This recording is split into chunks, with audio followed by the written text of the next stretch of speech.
my YouTube channel. To this video guys, magluto tayo ng sizzling chicken guys. Meron akong fan guys. Lagay ko na yung butter. Tutuan ko siya ng breast guys. Ng manok. Ayan. Isunod na natin yung sibuyas. Isang sibuyas lang yan guys. Halo-halo lang.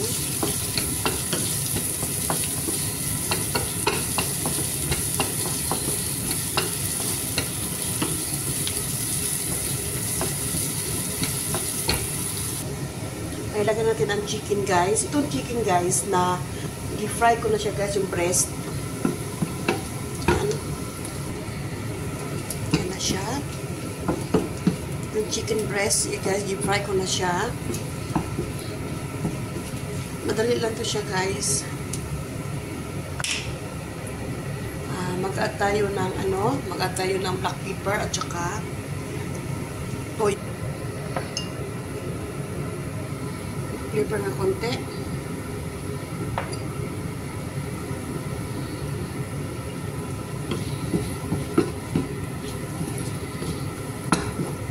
Tayo ng toyo guys. Tatansyahan nyo na guys kung gaano kadami ang toyo. Hindi ako naglagay ng salt guys kasi may toyo siya. Maalat yung toyo. Ano siya guys, ito ay sizzling na easy way lang. Ang simple lang luto. Yan, medyo na siya.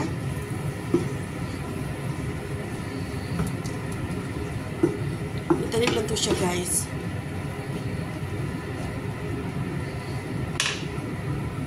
Depende guys ha kung gaano kadaming mayonnaise ilalagay ninyo. Tatansyahan nyo lang guys kung gaano kadaming mayonnaise. Masarap kasi pag medyo maraming mayonnaise guys. Yan. Okay na yan sa guys. Siguro guys sa 2 tablespoon yung mayonnaise. Halo lang. Halo guys. Maglagay tayo ng egg guys. Medyo okay na siya guys. Lagyan natin ng egg.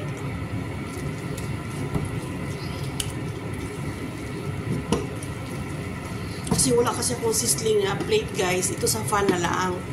So maglagay tayo ng egg. Dalawang itlog guys ilagay ko guys. Kasi nasa itlog guys mamaya guys ilagay natin yung naluto na yung itlog. Yan ang sizzling siya guys. Wala to siya mantika guys. Ano lang siya, butter lang ilagay ko. Yan siya guys. Ito na guys yung sizzling guys. Yan siya. Nigay yung decoration, egg sa taas. Nasa option kayo guys kung gusto nyo lagyan ng egg nga boiling egg. Yung egg lang pwedeng isang ganitong egg. Nasa decoration nyo na guys kung paano ginagawa yan. Sundin mo yung procedure guys kung paano ko ginawa guys. It's very easy guys. Ka guys ng masarap na sizzling. Test natin.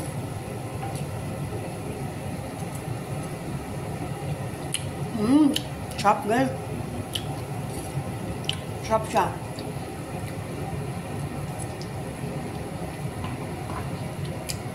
Tamang timpla.